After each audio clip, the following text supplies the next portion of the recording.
Assalamualaikum warahmatullahi wabarakatuh. Saya Ami Maulida Oliatul Hikmah dari D3 Ana Farma, kelas 2B. Pada video kali ini, saya akan menerangkan tentang cemaran logam arsenik dalam sediaan obat herbal atau jamu.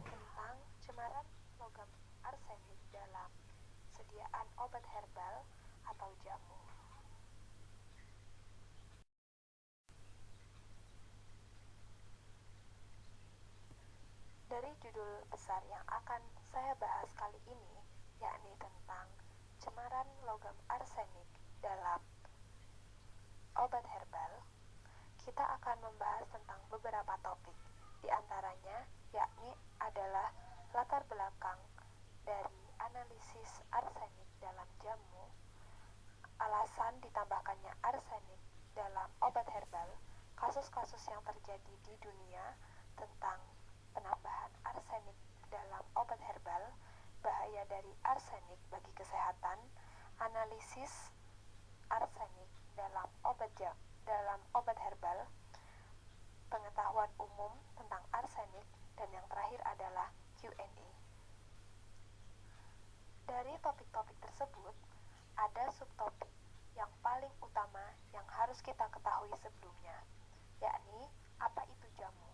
Jamu adalah bahan atau ramuan bahan yang berasal dari bahan tumbuhan, bahan hewan, bahan mineral, sediaan sarian atau galenik, atau campuran dari bahan tersebut yang secara turun-temurun telah digunakan untuk pengobatan berdasarkan pengalaman.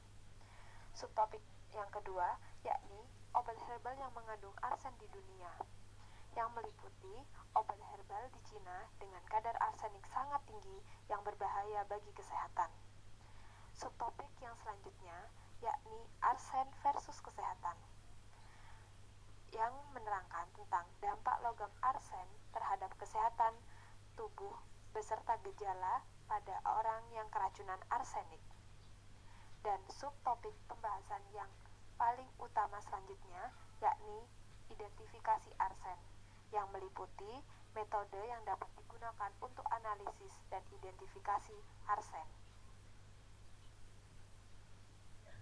Dari judul besar yang akan saya bahas kali ini, yakni tentang cemaran logam arsenik dalam obat herbal, kita akan membahas tentang beberapa topik. Di antaranya, yakni adalah latar belakang dari analisis arsenik dalam jamu, alasan ditambahkannya arsenik dalam obat herbal, kasus-kasus yang terjadi di dunia tentang penambahan arsenik dalam obat herbal, bahaya dari arsenik bagi kesehatan, analisis arsenik dalam obat herbal, pengetahuan umum tentang arsenik, dan yang terakhir adalah Q&A. Dari topik-topik tersebut, ada subtopik yang paling utama yang harus kita ketahui sebelumnya, yakni apa itu jamu. Jamu adalah bahan atau ramuan bahan yang berasal dari bahan tumbuhan, bahan hewan, bahan mineral, sediaan sarian atau galenik, atau campuran dari bahan tersebut yang secara turun-temurun telah digunakan untuk pengobatan berdasarkan pengalaman. Subtopik yang kedua, yakni obat herbal yang mengandung arsen di dunia, yang meliputi obat herbal di Cina dengan kadar arsenik sangat tinggi yang berbahaya bagi kesehatan. Subtopik yang selanjutnya, yakni arsen versus kesehatan, yang menerangkan tentang dampak logam arsen terhadap kesehatan tubuh beserta gejala pada orang yang keracunan arsenik. Dan subtopik pembahasan yang paling utama selanjutnya, yakni identifikasi arsen, yang meliputi metode yang dapat digunakan untuk analisis dan identifikasi arsen.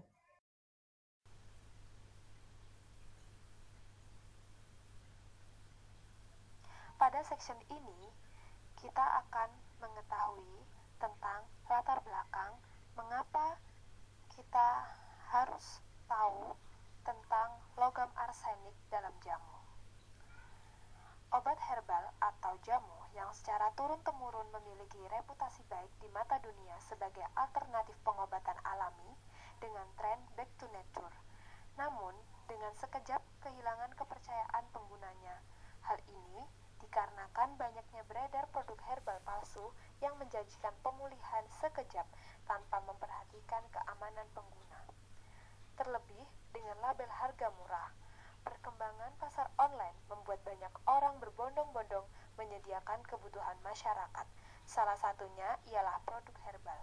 Namun, sayangnya banyak produsen yang tidak memperhatikan kebutuhan penggunanya dan lebih mengutamakan keuntungan finansial dengan menambahkan zat yang seharusnya tidak ada dalam herbal seperti logam arsenik yang dalam jumlah besar sangat berbahaya bagi tubuh.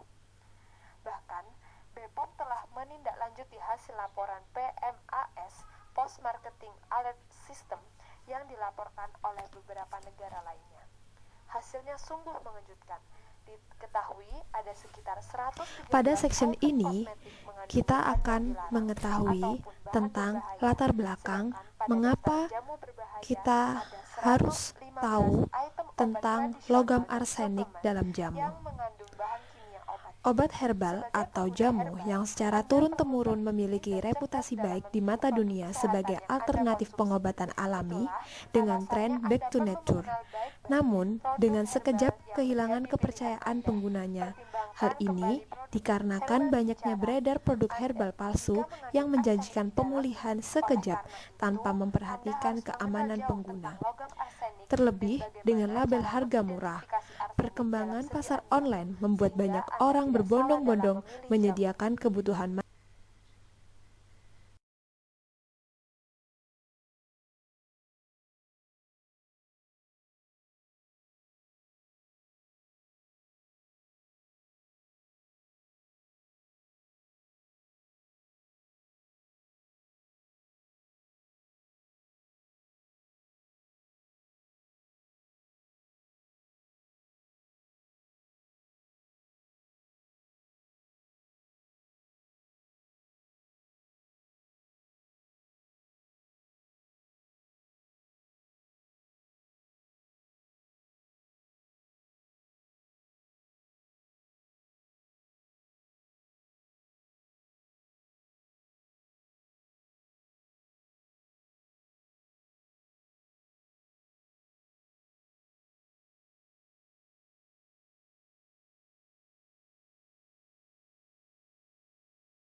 Dari penjelasan sebelumnya, kita mengenal istilah bahan kimia obat, atau yang biasa kita sebut dengan BKO. BKO yang ditambahkan ke dalam obat tradisional umumnya dimaksudkan untuk menghilangkan gejala sakit dengan segera seperti pada obat pegalinu, secara farmakologis menekan rangsang makan pada susunan syaraf pusat seperti pada obat-obat pelangsing, ataupun meningkatkan aliran darah ke korpus cavernosum dengan segera seperti pada obat-obat peningkat stamina pria. Umumnya, BKO yang digunakan adalah obat keras yang sebagian besar menimbulkan efek samping ringan sampai berat seperti iritasi saluran pencernaan, kerusakan hati atau ginjal, gangguan penglihatan atau gangguan ritmik irama jantung. Pada efek samping ringan, gangguan atau kerusakan yang terjadi dapat bersifat sementara atau reversibel. Namun, pada efek samping berat, bisa terjadi gangguan atau kerusakan permanen pada jaringan atau organ sampai kematian. Lalu, mengapa produser menambahkan arsenik pada obat herbal? Dari penjelasan sebelumnya, kita mengenal istilah bahan kimia obat atau yang biasa kita sebut dengan BKO. BKO yang ditambahkan ke dalam obat tradisional umumnya dimaksudkan untuk menghilangkan gejala sakit dengan segera seperti pada obat pegalinu, secara farmakologis menekan rangsang makan pada susunan syaraf pusat seperti pada obat-obat pelangsing, ataupun meningkatkan aliran darah ke korpus cavernosum dengan segera seperti pada obat-obat peningkat stamina pria. Umumnya, BKO yang digunakan adalah obat keras yang sebagian besar menimbulkan efek samping ringan sampai berat seperti iritasi saluran pencernaan, kerusakan hati atau ginjal, gangguan penglihatan,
meski diketahui bahwa arsenik memiliki manfaat untuk kesehatan, namun banyak produsen yang menambahkan arsenik dalam obat herbal dalam jumlah yang sangat tinggi, seperti pada artikel berikut.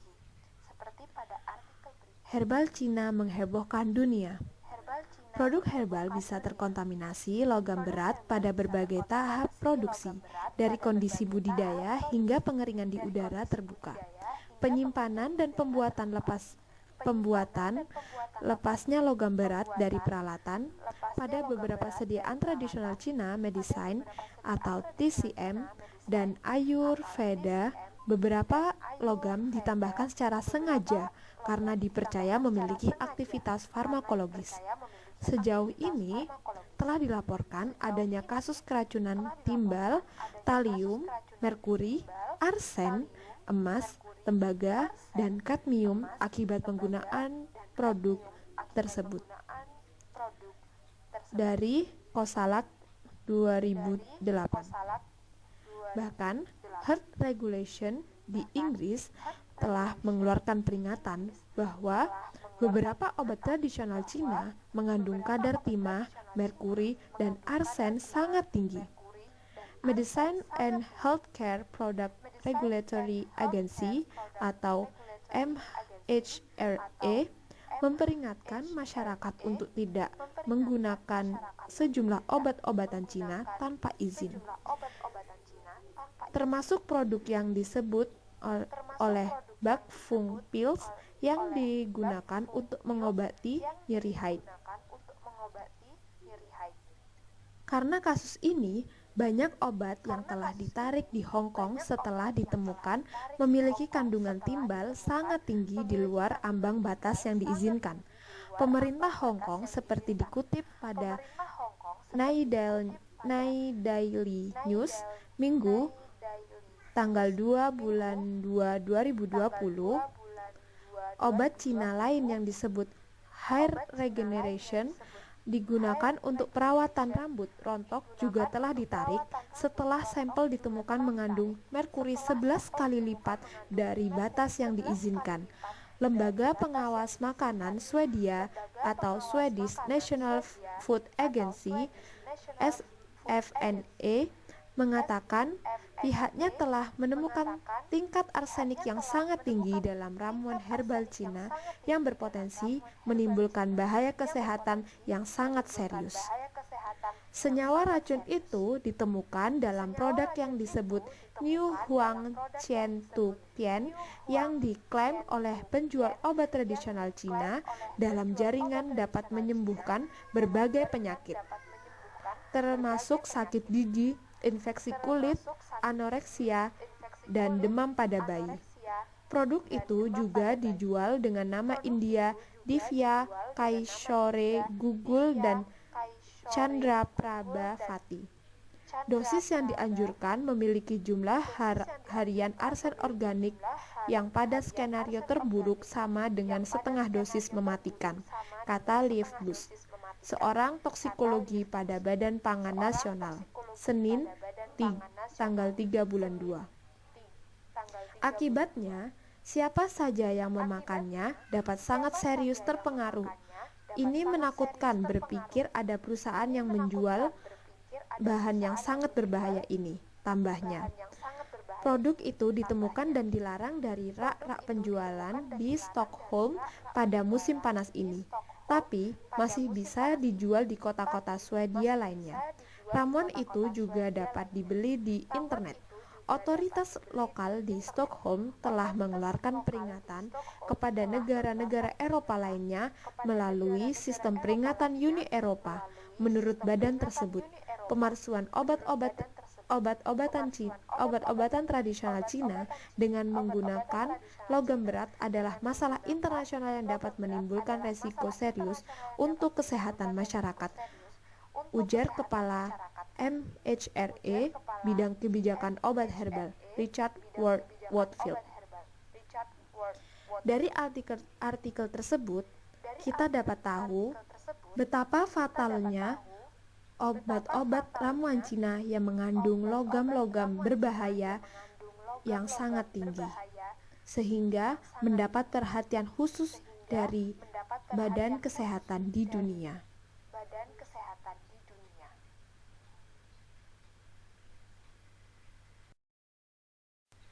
Pada bagian ini, kita akan mengetahui tentang bahaya logam arsen bagi kesehatan.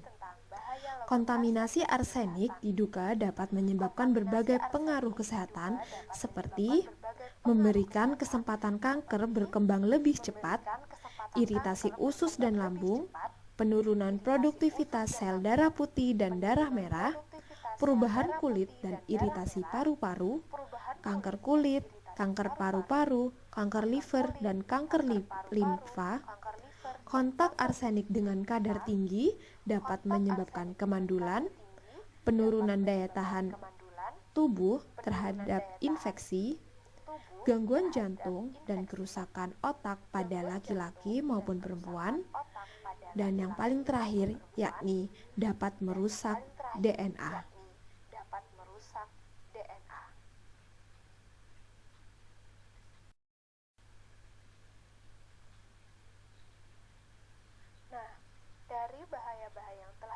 disebutkan sebelumnya, kompetensi kita sebagai analis wajib mengetahui metode analisis arsen yang dapat kita lakukan untuk menganalisis keberadaan arsenik dalam sediaan obat herbal. Metode analisis arsenik biasanya dikembangkan dalam berbagai penelitian dengan metode generasi hibrida. Salah satu variasi yang sering digunakan dari metode tersebut adalah pencampuran spesies arsen dengan agen reduksi seperti natrium tetraborat dan larutan asam seperti asam klorida, menghasilkan gas arsen hidrida. Selanjutnya, gas arsen hidrida tersebut dianalisis menggunakan metode instrumentasi. Dalam hal ini, instrumen yang biasa digunakan yakni ICP, OIS, dan AAS. AAS dalam instrumentasi Atomic Absorption Spectrometry atau AAS, gas arsen hidrida tersebut dianalisis di mana gas tersebut terdekomposisi menjadi atom arsen sehingga atom arsen dapat dideteksi oleh photomultiplier tube detector. Instrumen yang dapat digunakan selanjutnya yakni ICP OIS. Dalam instrumentasi Inductively Complete Plasma Optical Emission Spectrometry atau ICP OIS, gas tersebut dialirkan oleh gas argon ke mixing coil dan dilewatkan pada pemisah gas atau cair untuk pemisahan gas arsen yang kemudian gas arsen masuk ke dalam konektor hidrida dalam sistem ICP OIS untuk dianalisis. Namun, pada penelitian yang lain, spesies arsen juga melibatkan agen prereduksi seperti L-cysteine dalam suasana asam yang kemudian dianalisis menggunakan instrumentasi flow injection analysis hydride generation, quartz furnace atomic absorption spectrometry atau FIA HGQFAAS.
Nah, dari bahaya-bahaya yang telah disebutkan sebelumnya, kompetensi kita sebagai analis wajib mengetahui metode analisis arsen yang dapat kita lakukan untuk menganalisis keberadaan arsenik dalam sediaan obat herbal.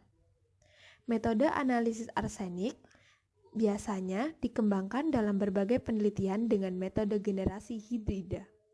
Salah satu variasi yang sering digunakan dari metode tersebut adalah pencampuran spesies arsen dengan agen reduksi seperti natrium tetraborat dan larutan asam seperti asam klorida, menghasilkan gas arsen hidrida.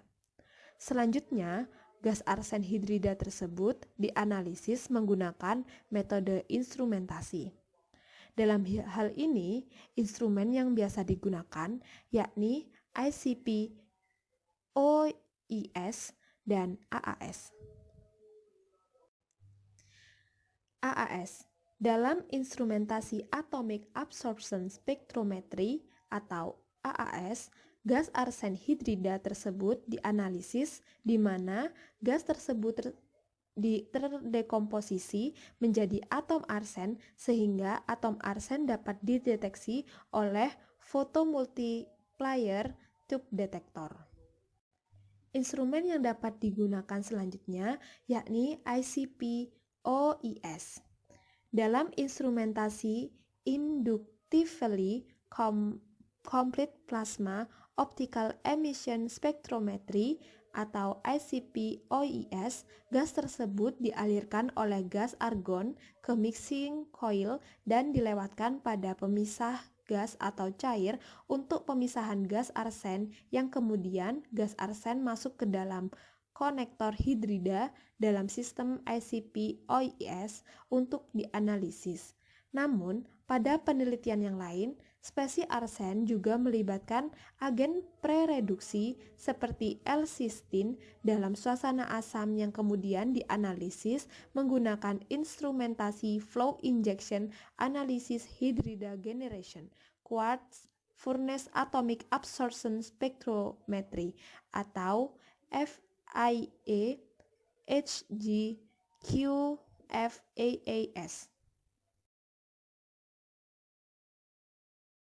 Nah, gimana nih? Udah semakin tertarik ya dengan arsen dalam jamu ini? Nah, maka sayang kalau kita belum mengenal tentang arsen sendiri. Pada seksi ini kita akan mengenal tentang fakta-fakta arsen. Arsen memiliki nomor atom 33 dengan massa atom 74,9216 gram per mol dengan elektronegativitas menurut Pauling adalah 2,0, kepadatan yakni 5,7 gram per cm kubik pada 14 derajat Celcius dengan titik lebur yang cukup tinggi yakni 814 derajat Celcius dan titik didih yakni 615 derajat Celcius. Radius van der Waals adalah 0,139 nanometer, radius ionik yakni 0,222 nanometer, isotop 8, energi ionisasi pertama yakni 947 kJ per mol, energi ionisasi kedua yakni 1798 kJ per mol, energi ionisasi ketiga yakni 2736 kJ per mol dengan potensial standar yakni negatif 0,3 volt.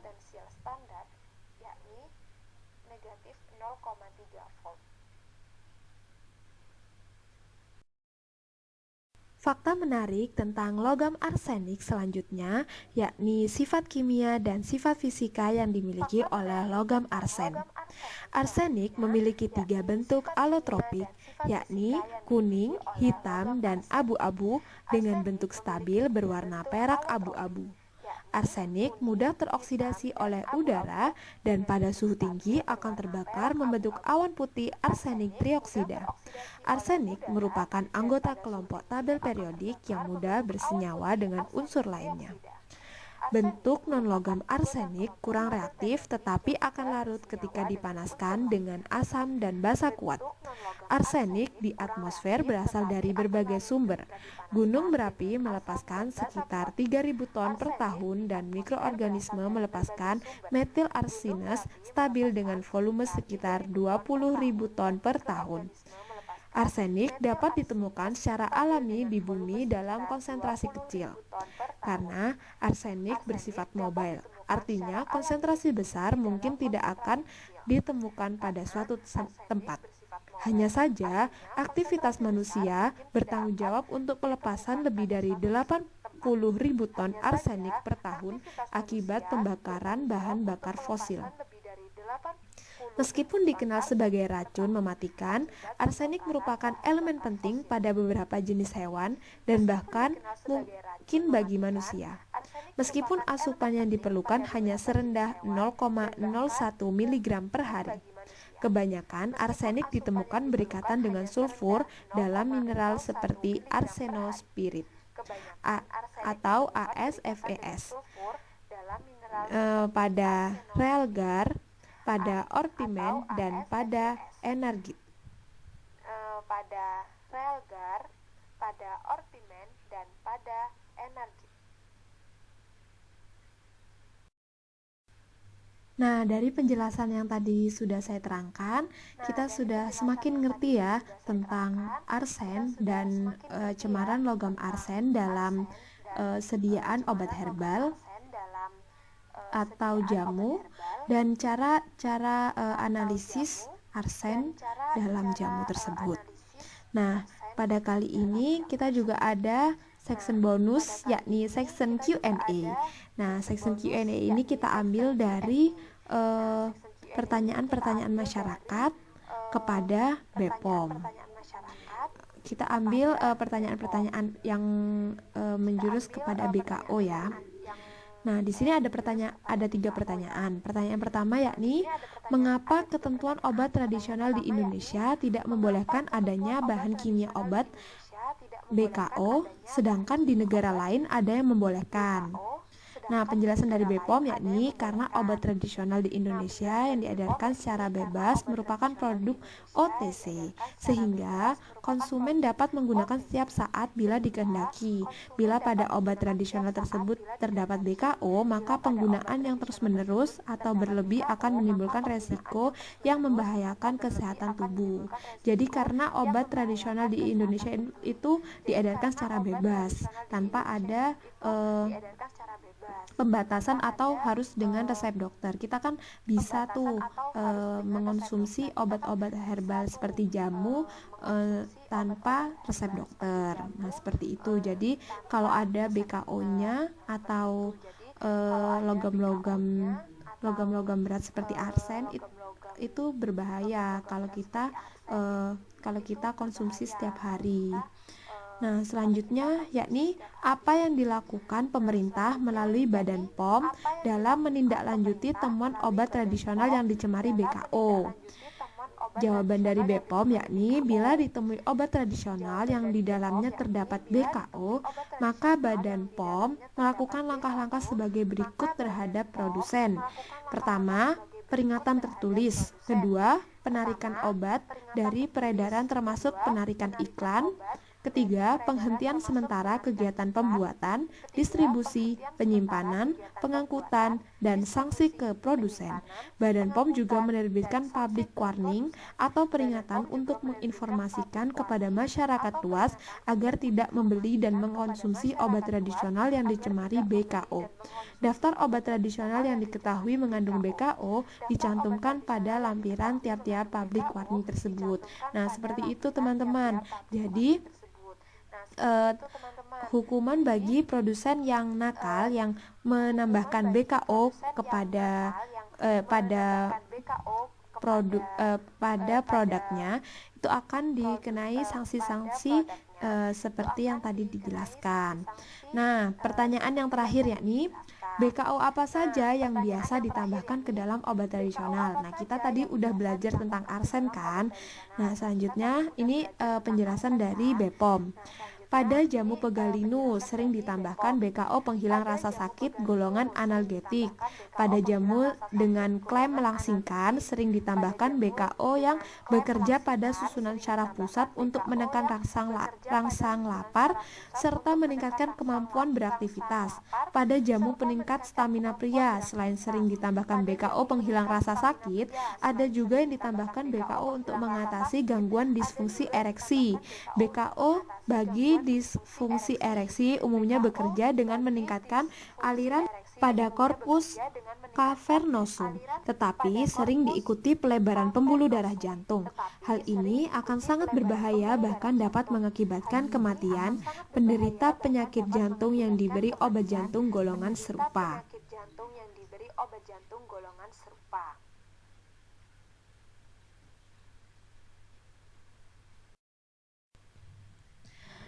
Nah, selanjutnya kita masuk ke seksi terakhir, yakni referensi yang saya pakai pada video kali ini, yakni sebagai berikut. Dan terima kasih teman-teman sudah mau menonton video saya. Halo saya.